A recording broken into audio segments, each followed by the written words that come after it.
Hello, my name is Joshua Mugabi. I welcome you to Enzymes. Lesson objectives include enzymes and substrates, catalysis, enzyme-substrate interaction, specificity, particle collision theory, factors affecting enzyme activity, and enzymes in industry. You are welcome.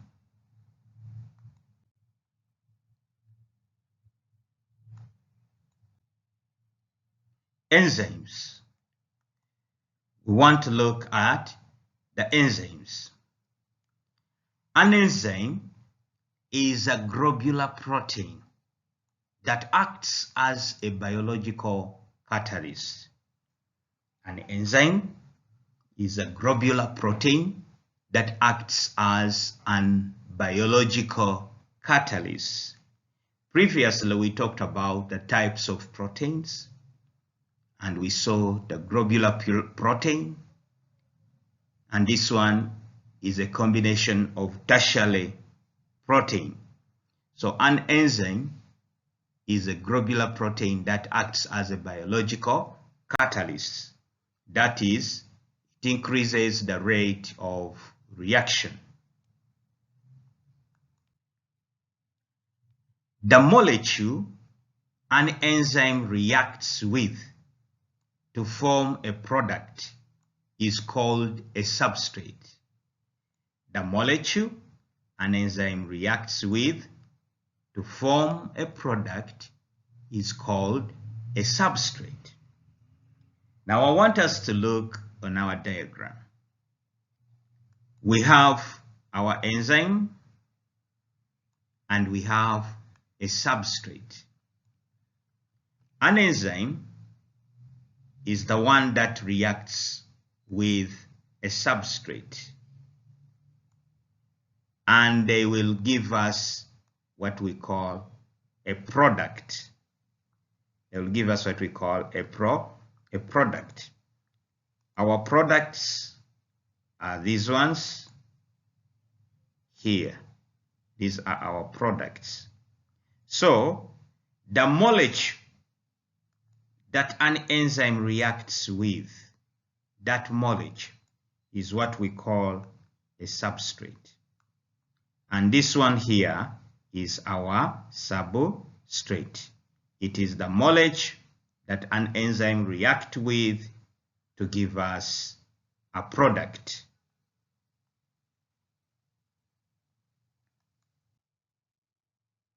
The substrate binds to a surface region on the enzyme called the active site. So our substrate is going to bind on the surface region of the enzyme, and that surface region where it combines is what we call the active site. Now if we look at our enzyme here, the enzyme has what we call an active site. The active site is this point here. That is the active site, and that is where the substrate binds on the enzyme. That side part there is what we call the active site, and it is found on the enzyme, and it is where the substrate binds. So when you look here, this is our substrate, and the substrate now will come and bind itself in the enzyme in the active site. So it binds at the active site. So the active site is that point where the enzyme binds on an enzyme.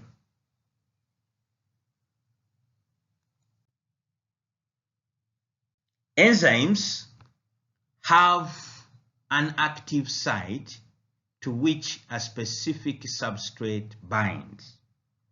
So we are saying that every enzyme, it has an active site. Every enzyme has an active site. That one is the active site. And that active site, it's where a substrate binds. It's where a substrate binds. This one is our substrate. And we shall see here that a substrate is binding at the active site of the enzyme.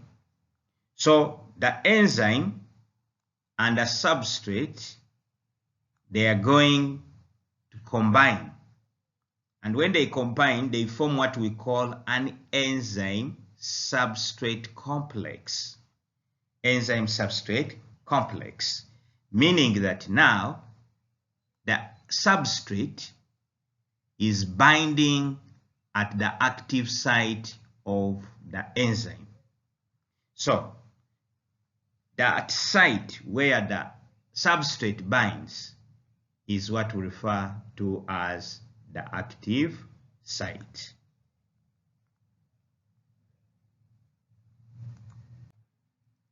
Catalysis. Let's now look at catalysis.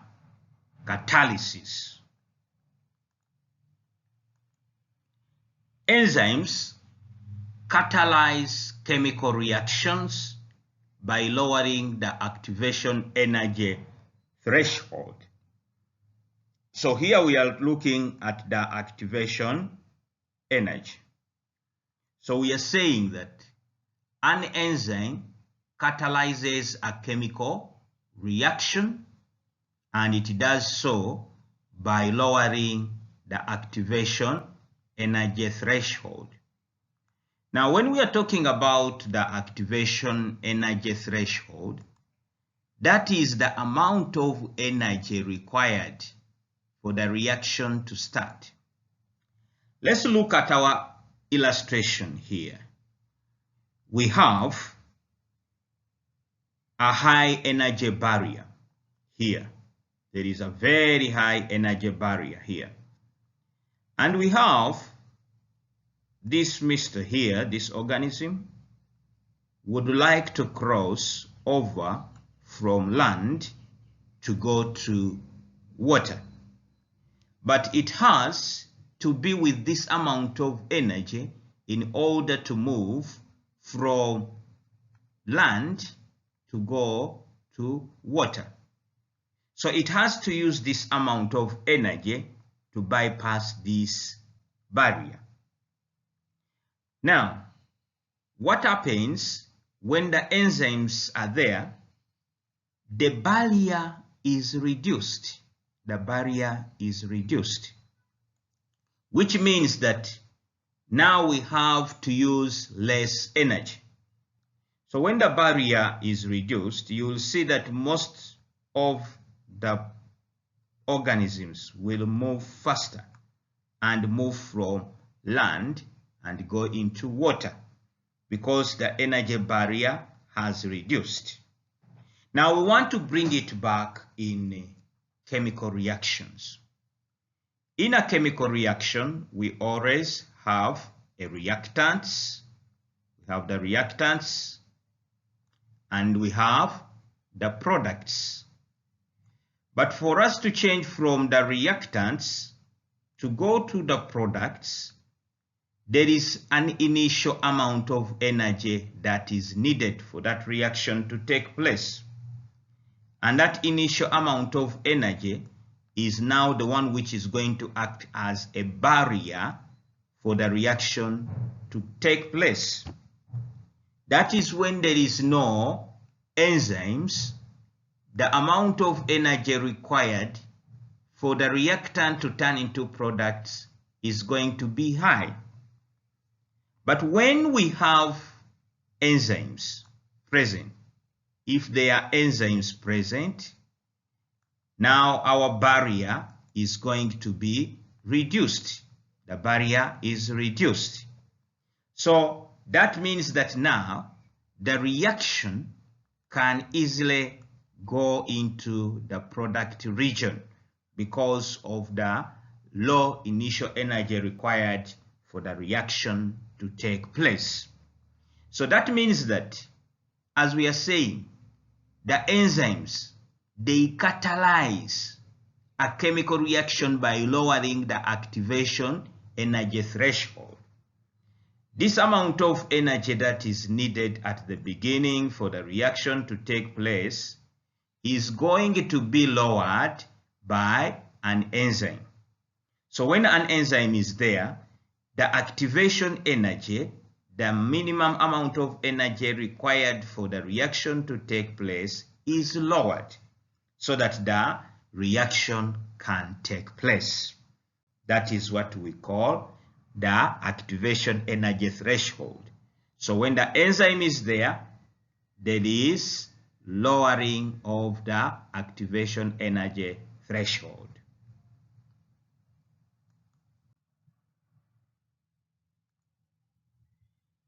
The activation energy is the level of energy required for the reaction to proceed. The activation energy is the level of energy required for a reaction to proceed. So this one is the activation energy, and this activation energy is the energy required for the reaction to proceed. If this energy is not obtained, then there will not be any reaction taking place. So the enzymes, when they come in, they lower the activation energy. The activation energy is lowered, and that means that now the reaction will take place faster. So that's what we are saying, that the activation energy is the level of energy that is required for the reaction to proceed. Is the level of energy required for the reaction to proceed. Let's look at enzyme-substrate interaction. There are two main models used to describe the enzyme-substrate interaction. So we want to look at how the substrate is interacting with the enzyme. And this one, we always have two models that we can use to describe that interaction of the enzyme substrate. The first one is the lock and key model. We have the lock and key model. And the second one is what we refer to as the induced feed model. Those are the two models that we use to describe the enzyme-substrate interaction. So let us look at the lock and key model. In the lock and key model, the substrate is complementary in shape and chemical properties.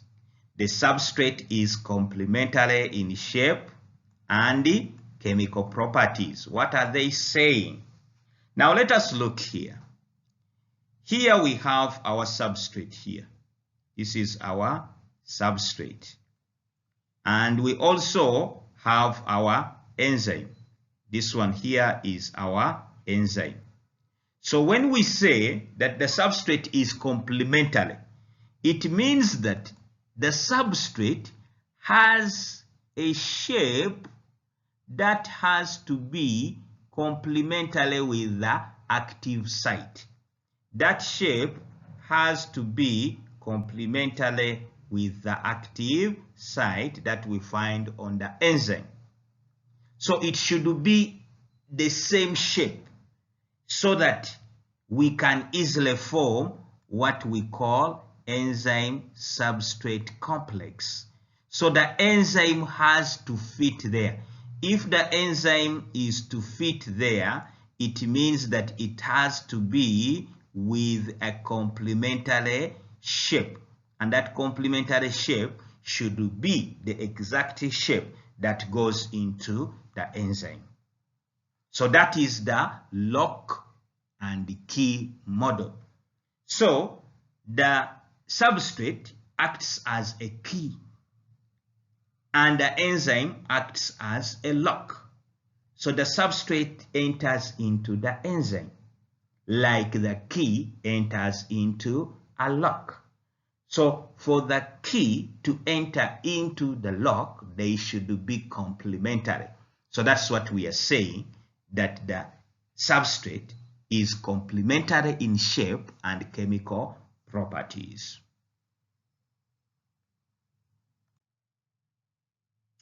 This explains the concept of specificity. This explains the concept of specificity. What are we saying? We always say that enzymes are specific. When we say that enzymes are specific, what we mean is that they act on particular substrate. Enzymes are specific in that they act on particular substrate. So when you look at this one, the enzyme has a complementary shape that is the same shape as that one of a substrate. So which means that this enzyme is specific for this particular substrate. If you find another enzyme that has got a lock or it has a different shape like that one, if it has a different shape like that one, then that one cannot be acted upon by this enzyme because that substrate does not have a complementary shape. Therefore, this enzyme cannot work on this substrate. Why? Because they are not complementary. They don't have the same shape. The shape of that enzyme cannot work on this substrate. The active site on the enzyme is not complementary with the shape of the substrate. That's why we say that the enzyme are specific, meaning that they have the active site that fits a specific substrate.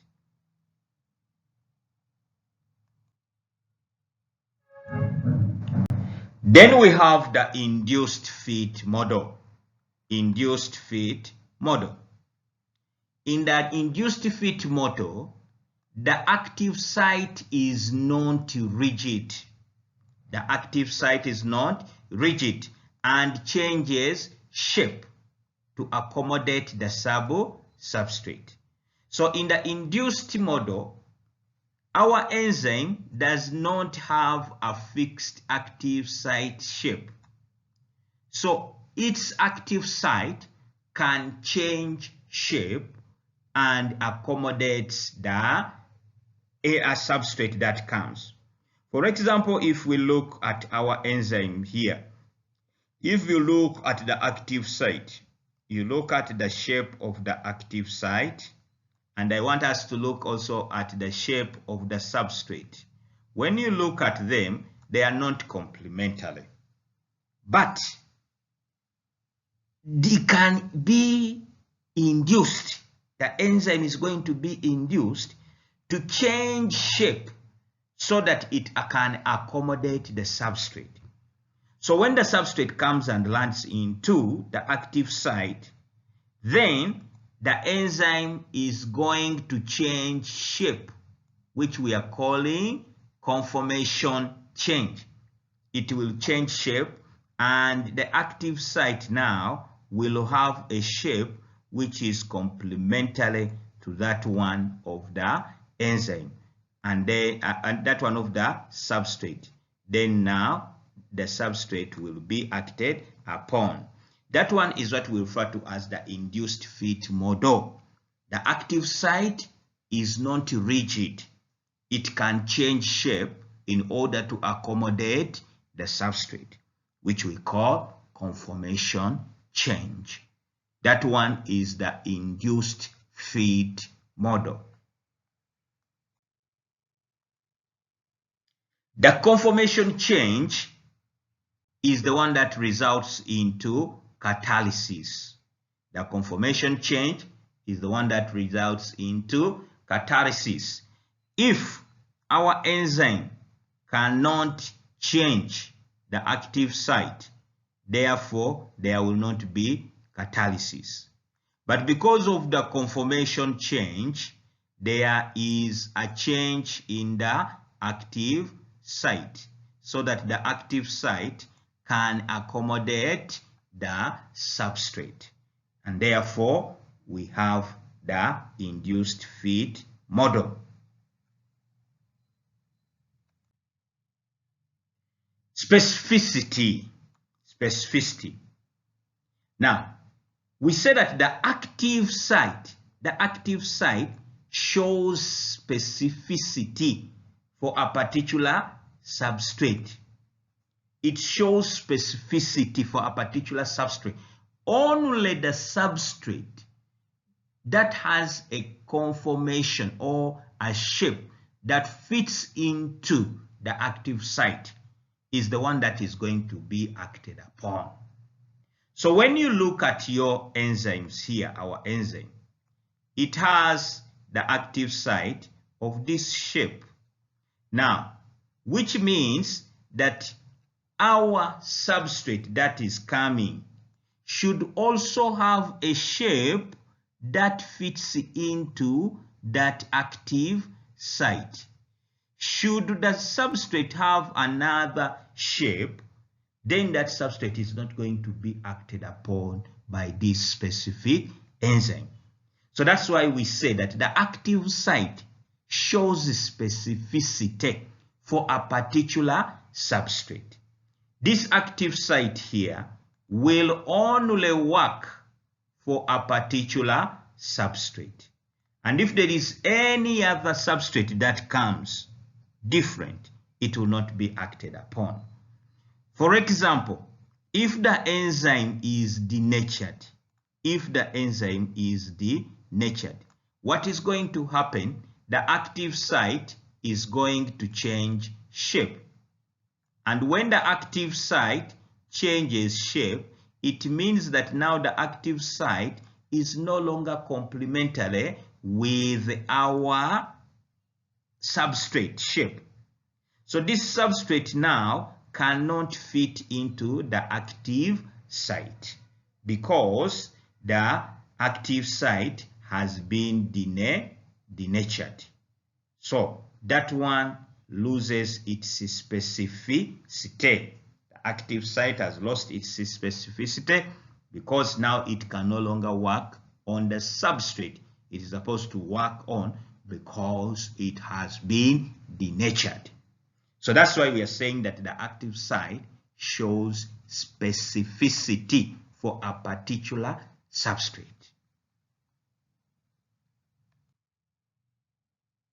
It is complementary in shape and charge. It is complementary in shape and charge. We have our lock here. This is our lock. And the other one is our key. Here we have our key. So the key should fit into the lock. The key should fit into a lock. That is what we are calling complementary. That's what we are calling complementary in shape and charge. What we refer to as the key and lock. So that one is specificity. We have already seen change in the active site shape is going to be a result of denaturing. The enzyme has been denatured. And if it is denatured, that means that our substrate now cannot fit into this active site. So enzyme activity is highly dependent on the tertiary structure. The activity of an enzyme will depend on the tertiary structure. When we were looking at the proteins, we looked at the primary, the secondary and the tertiary structure. And we saw that the tertiary structure, they have got a 3 dimension. They have a lot of bendings. Now those 3 dimensions are a result of folding. And the folding is specific, that you will see they will have a specific shape because of the interaction and formation of ionic bonds and hydrogen bonds. So the enzyme is made up of tertiary structures. So when those tertiary structures are denatured and the bonds are released, that means that the tertiary structure is lost and it is no longer having a specific shape. Therefore, since the enzyme are made up of tertiary structures, if the tertiary structure is destroyed, then that means that the enzyme shape is going to change. That is what we call denaturation or denatured.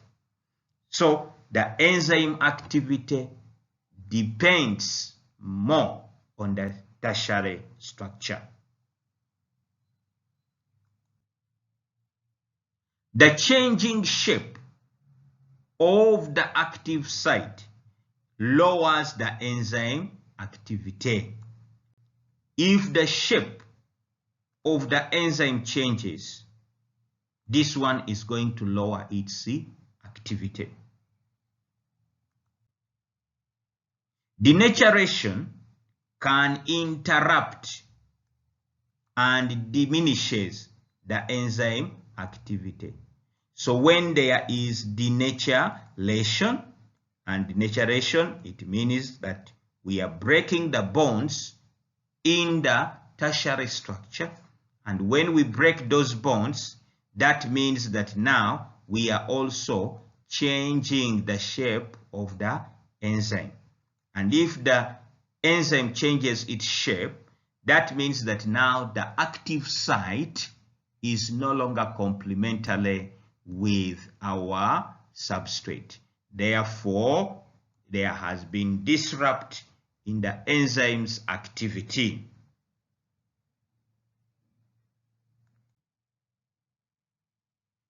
This may break the bonds needed for the tertiary structure. If there is any disturbance in the tertiary structure, it is going to break down the bonds in the tertiary structure. And when these bonds are broken down, that means that now there is going to be change in the structure of the enzyme, because the tertiary structure has been disorganized by breaking down the bonds. When the bonds are broken down, that means now that our active site is also going to be disrupted. And if the active site is disrupted, then we say the enzyme has been denatured. And if it is denatured, therefore it cannot now accommodate our substrate.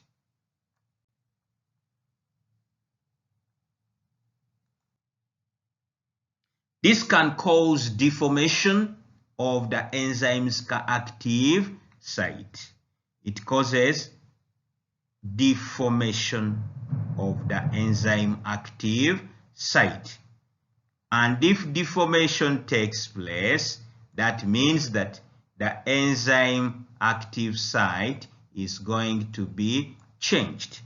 The shape is going to change. Why? Because the tertiary structure has been destroyed or has been denatured. Therefore, we cannot have a good active site, or the active site becomes deformed.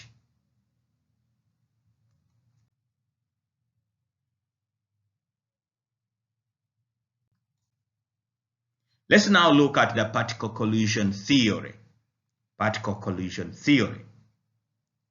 For the enzyme and substrate to interact, they must first collide in the correct orientation. for an enzyme and substrate to interact, they must first collide in the correct orientation. So that substrate and enzyme interaction is when they are going to form enzyme-substrate complex. But before that one happens, they have to come into contact with each other. And that's what we are calling colliding into each other.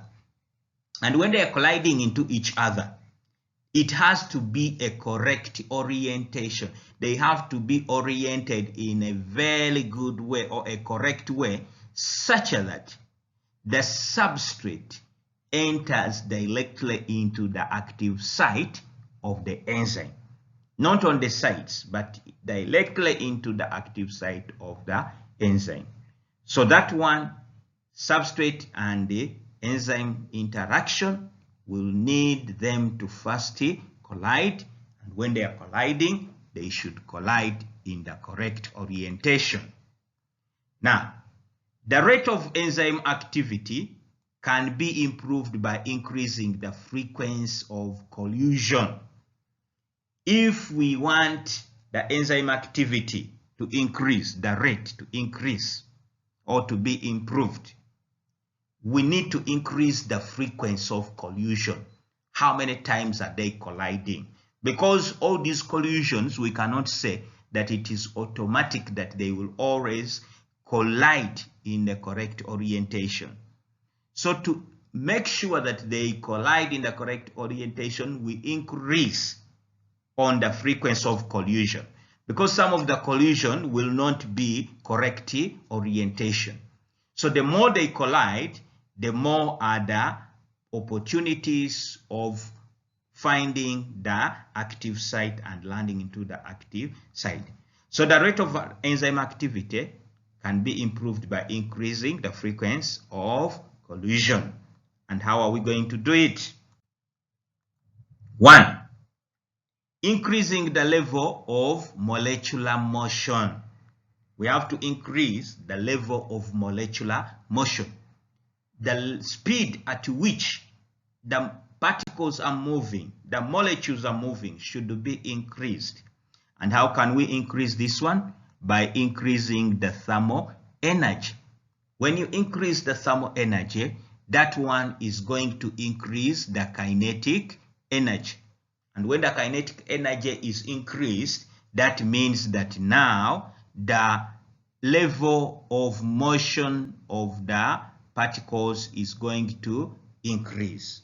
Therefore, the collision is going to increase. Secondly, we need to increase the concentration of the particles. We can increase the concentration of the substrate, so that an increase in the concentration of the substrate is going to increase the enzyme activity, because those enzyme particles or enzymes that are not occupied are going to be occupied because of the presence of the substrate. Therefore, there we would have increased the rate of the enzyme activity. We are saying that the enzyme catalysis involves molecular motion, and collision of substrates with the active site. If catalysis is to take place, there has to be molecular motion, and there has to be collision of substrates with the active site. Now, this one can be improved in 2 ways. 1, we can increase the motion rate or the speed at which the particles are moving. And how do we increase this? By providing thermal energy, which is going to provide kinetic energy to the particles so that they move faster and the substrate collide into the active sites of the enzymes. Also, this one can be increased by increasing the concentration of the enzymes and the concentration of the substrate. When we increase the concentration of a substrate and also increase the concentration of the enzymes, that means that we are going to have a likely increase in the rate of collision. They will easily collide in each other because the concentration is high, and therefore we would have increased the rate of enzyme catalysis. So let us try to see how this one happens. That's a substrate and an enzyme. They are colliding and get a product. So now here we have few substrate and few enzymes and low energy. Motion is low. What can we do? We can increase the kinetic energy, concentration of the substrate and concentration of the enzymes. So when you increase the motion and the concentration of all the enzyme and substrate, now we are going to get a lot of products and the rate of collision is high.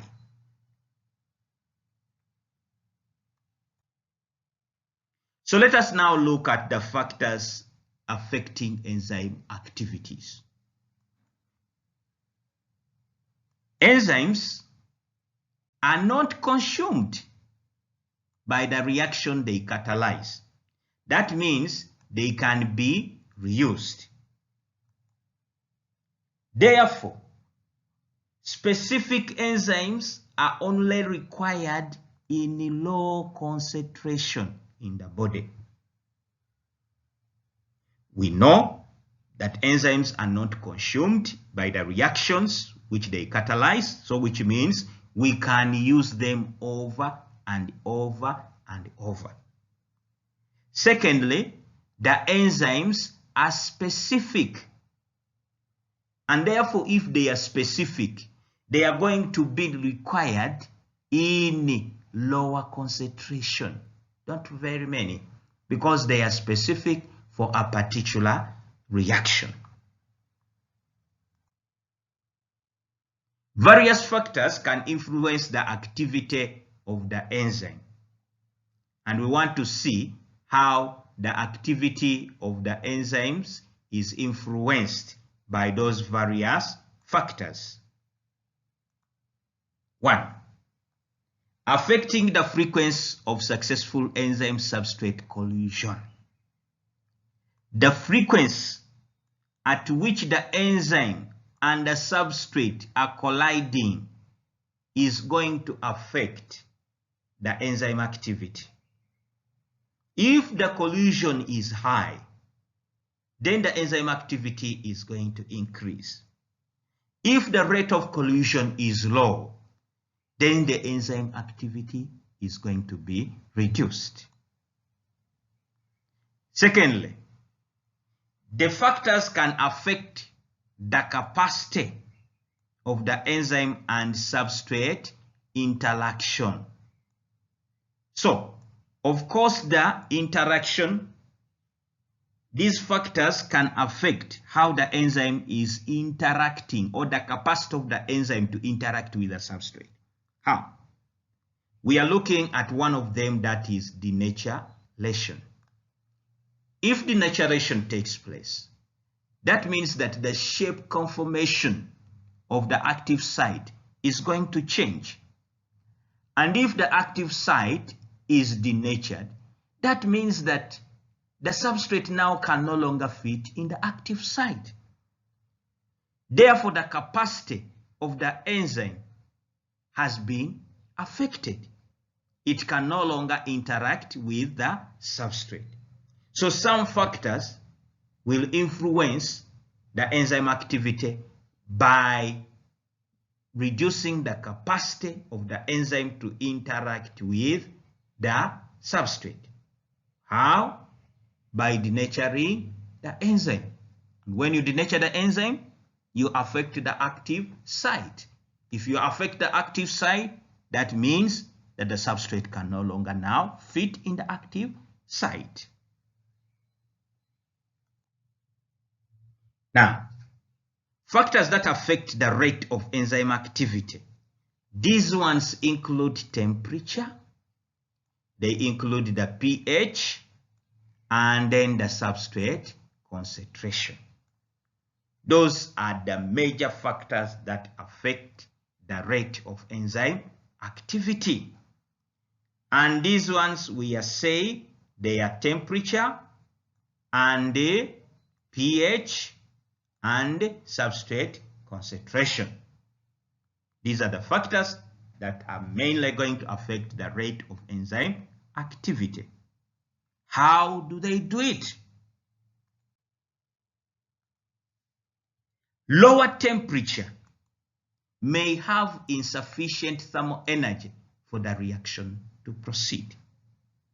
So when the temperatures are low, there is going to be insufficient thermal energy, and the reaction may not proceed as expected. So the rate of reaction, our rate of reaction, is going to depend on the initial temperature. So when the temperature is low, that means that even the rate of reaction is going to be low. But as we go on increasing the temperature, even the rate of reaction goes on increasing. So that's why we are saying at a low temperature, we have insufficient thermal energy and the reaction proceeds very slow. So increase in temperature will increase the kinetic energy of particles, and this will increase the collision rate. So when we are increasing our temperature, as the temperature increases, it means that the kinetic energy is also increasing, and the particles will be colliding into the substrate or the enzyme easily. And when that one happens, that means that also the rate of reaction is also going to increase.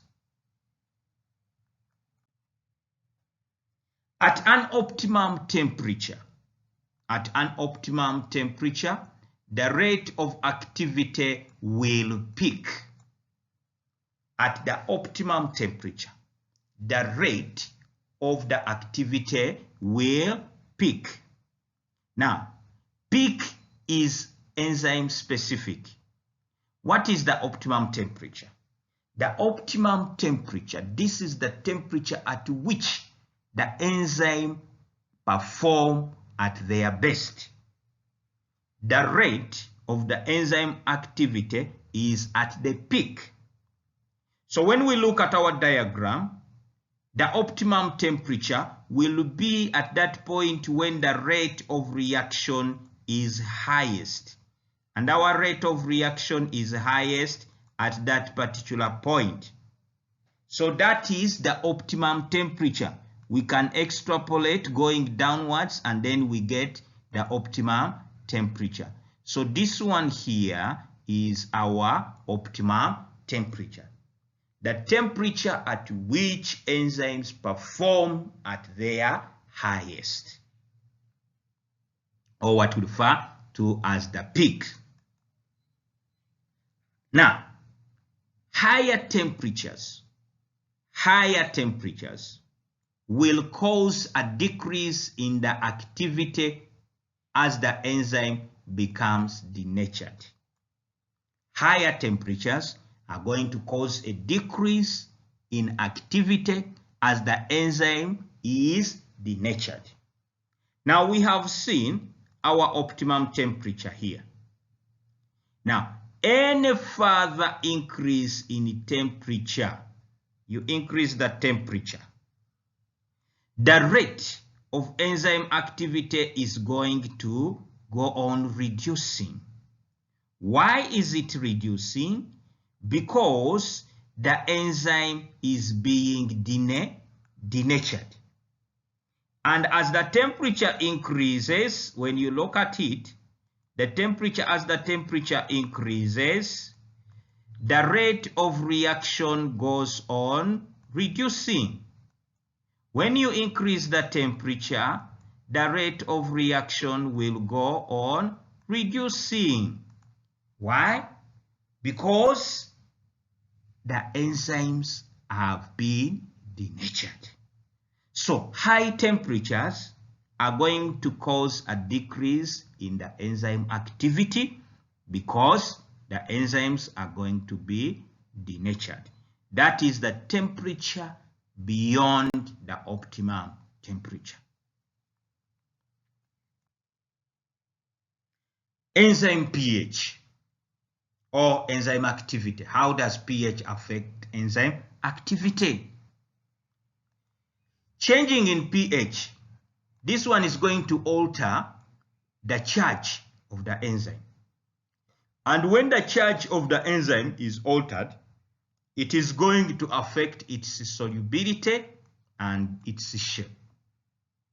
And we have seen that when the shape of the enzyme is altered, that means that the enzyme active site has been denatured. If you denature the enzyme active site, that means that it can no longer fit the substrate. And if the substrate cannot fit there, therefore the enzyme activity is going to be affected. So this will diminish the ability of the active site to bind to the substrate, meaning that the activity is going to be lowered. Of course, as you increase the pH, the rate of reaction is going to increase. As you increase the pH, the rate of reaction will increase up to a particular point, which we call the optimum point. That one is now the right pH at which the enzymes are supposed to work. Any deviation on the left or on the right is going to lower the rate of reaction. So if here is our pH, when you reduce the pH, if you try to reduce the pH and you bring it down, that means that the rate of reaction will be decreasing as you reduce the pH. And also if you try to increase the pH, you will see that the rate of reaction will also go on decreasing. So we are saying that changing pH from the right pH is going to change the charge of the enzyme. And when you change the charge on the enzyme, you are going to affect its solubility and its shape. And this one is going to affect the active site. Therefore, the active site will not be able to bind on the substrate. And if that one cannot happen, therefore, the activity is going to be reduced.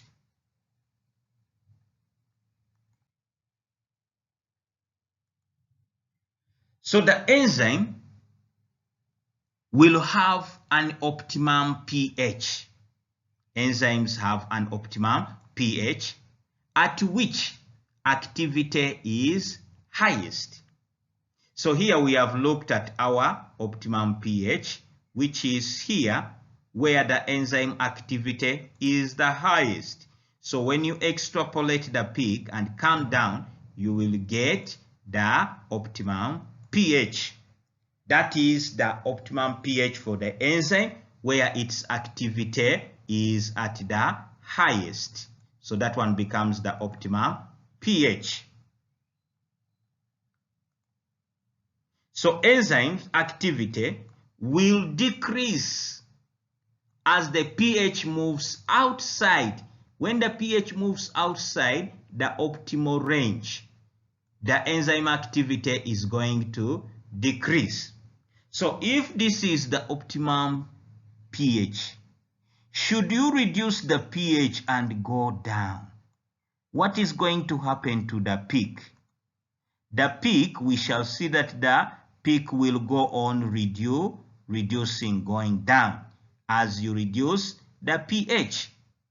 What if I increase the pH beyond the optimum pH?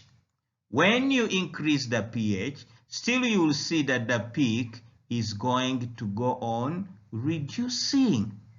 Why is that one happening? It's because when you go beyond or outside the optimum range of the pH, the charge on the enzyme is going to change, and its solubility is also going to change, which are going to affect the active site, and therefore they will be denatured.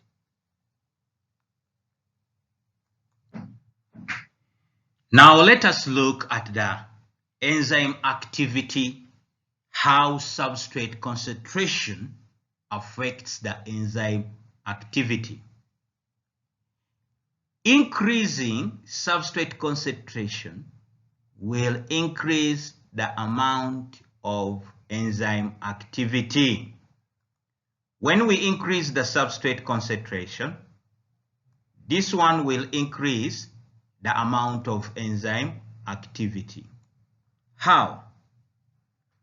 For example, if we have enzymes and there are many and there are few substrate concentration, that means that some of the enzymes are not active because they don't have what to do. And if we are measuring the rate of reaction, we are dealing with the product, measuring at the amount of products produced per given time. So if you have a high concentration of enzymes and low concentration of substrates, the products that you are going to get are going to be low at a given time. So how can you increase the rate of reaction? You can increase the rate of reaction by increasing the substrate concentration. If we increase the substrate concentration, that means that all the enzyme active sites are going to be active. And if they are active, that means we shall be getting more products at a given time. So, when we have a substrate concentration and we go on increasing the substrate concentration, we shall see that the amount of products produced or the rate of reaction will increase. Suppose we have a low substrate concentration somewhere here, and when you extrapolate, you will see that your extrapolation, your rate of reaction will be somewhere here.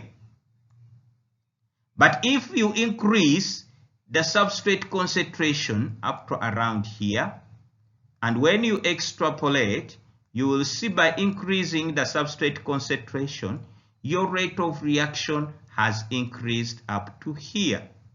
Therefore, even the products that you are producing are going to be very many because you have increased the substrate concentration.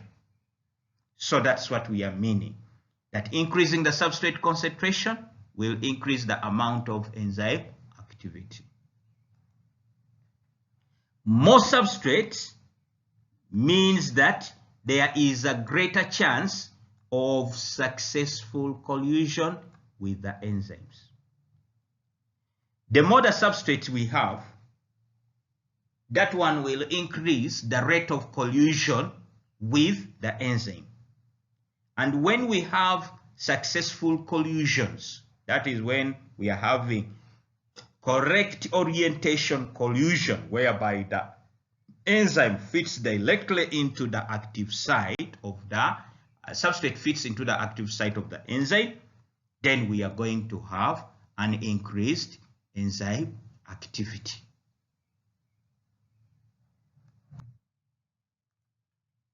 After a certain point, the enzyme activity will plateau.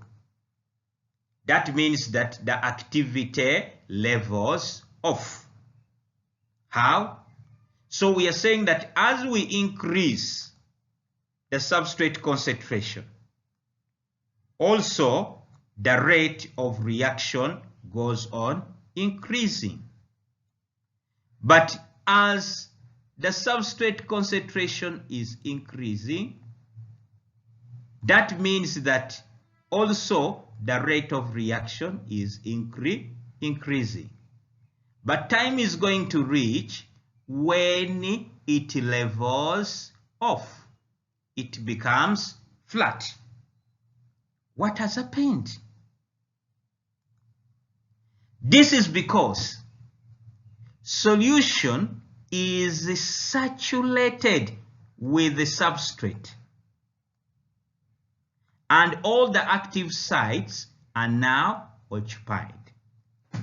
So it means that at the beginning we had lower concentration of substrates and higher concentration of the enzymes, meaning that some of the enzyme active sites were inactive because they didn't have what to work on. But as we increased the concentration of the substrates, we increased the amount of active sites. The rate of reaction increased and the number of products increased. And as we continued to increase, the rate of reaction increased. So every time we increased the substrate concentration, even the rate of reaction increased. But time reached when we increase the rate of reaction, there is no further increase in the rate of reaction. You increase the concentration, the rate of reaction still remains the same. Why?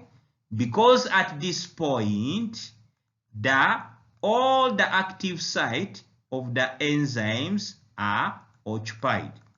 However much you increase the substrate concentration, because all the enzyme active sites are occupied, you cannot increase the rate of reaction.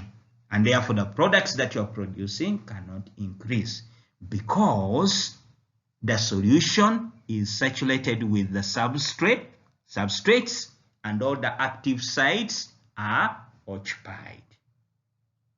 Therefore, the enzyme activity will plateau, or the activity levels off.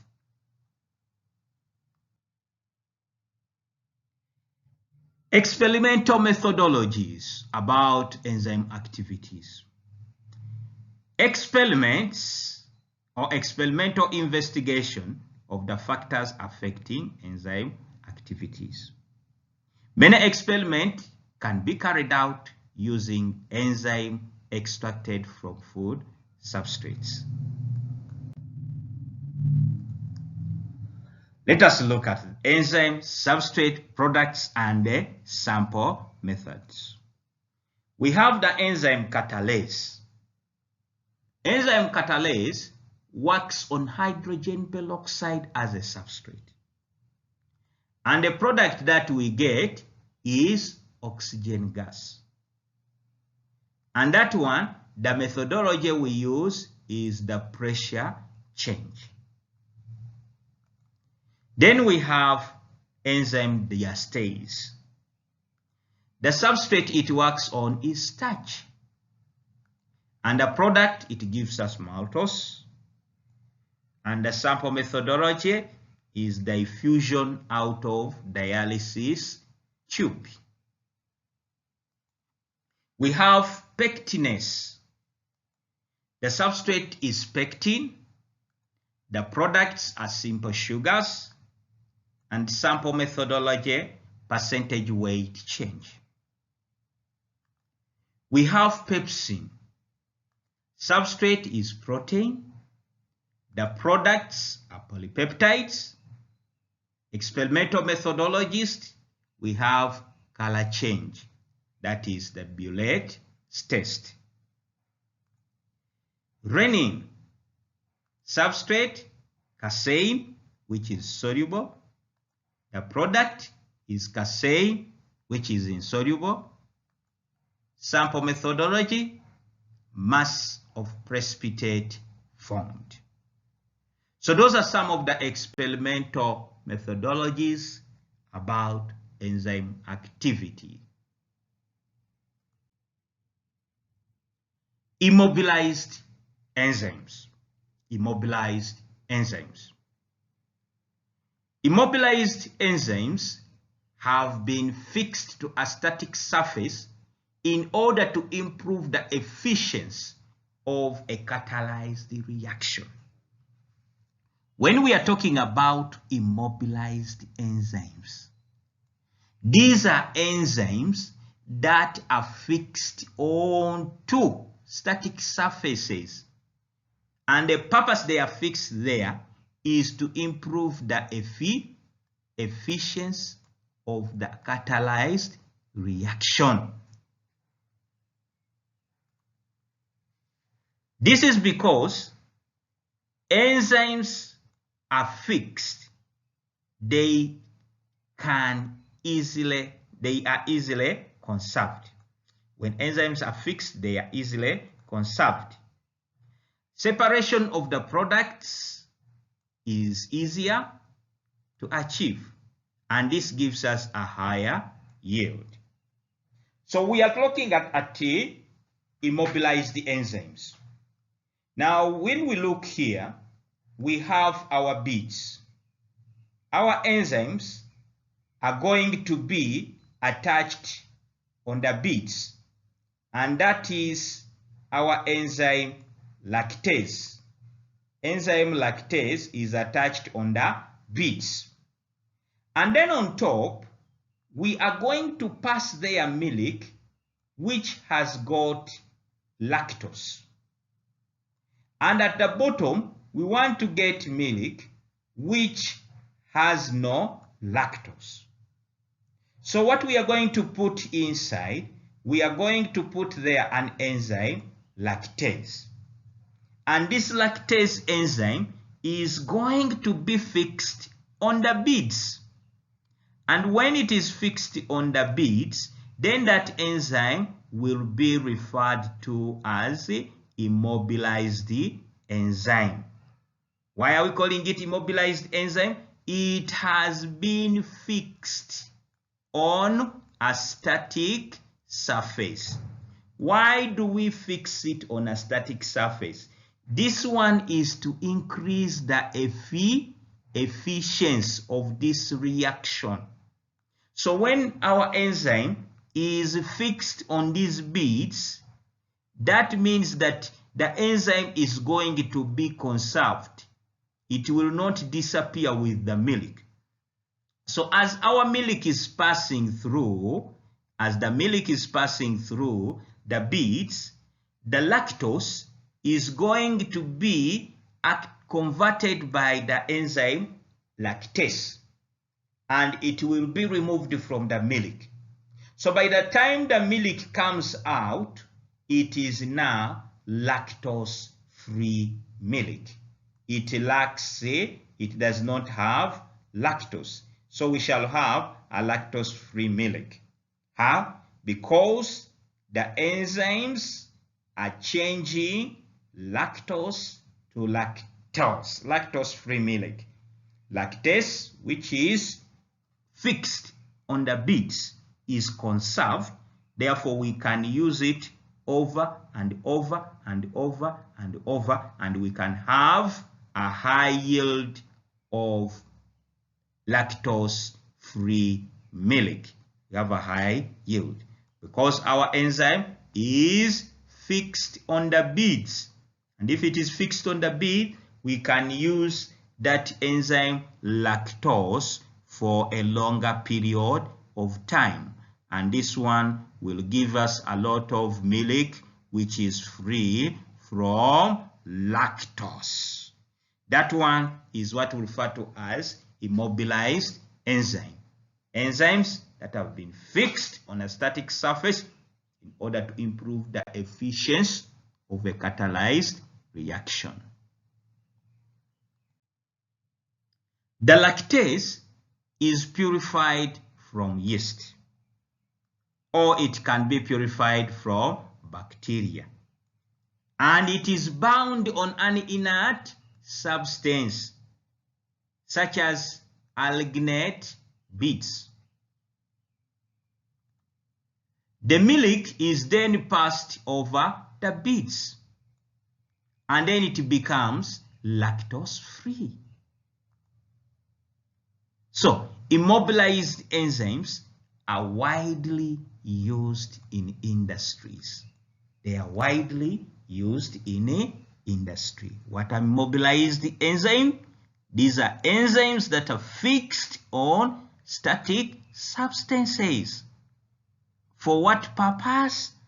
To increase the efficiency of the enzyme in a catalyzed reaction. And this one has an advantage that it will give us a high yield. The enzyme is reserved, is conserved. Therefore, it can carry out more activities. Lactose-free milk. The production of lactose-free milk has many useful applications in our society. 1. It is a source of dairy for lactose intolerant individuals. There are some people who don't want products that have got lactose. Therefore, we can use the lactose-free milk for these people as a means of increasing sweetness in the absence of artificial sweetener. When you remove lactose from the milk becomes sweeter.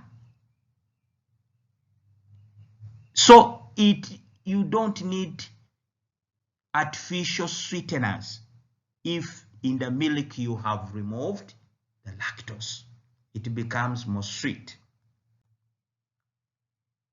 As a way of reducing crystallization of ice cream.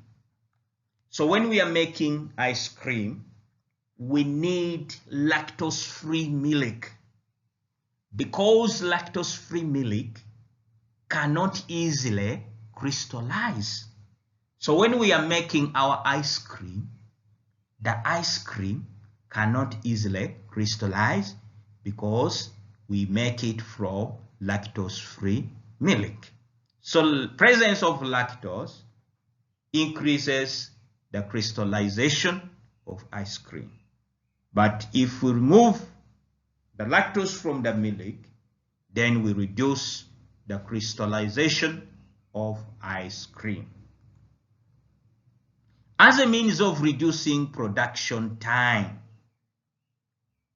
for various cheese and yogurt.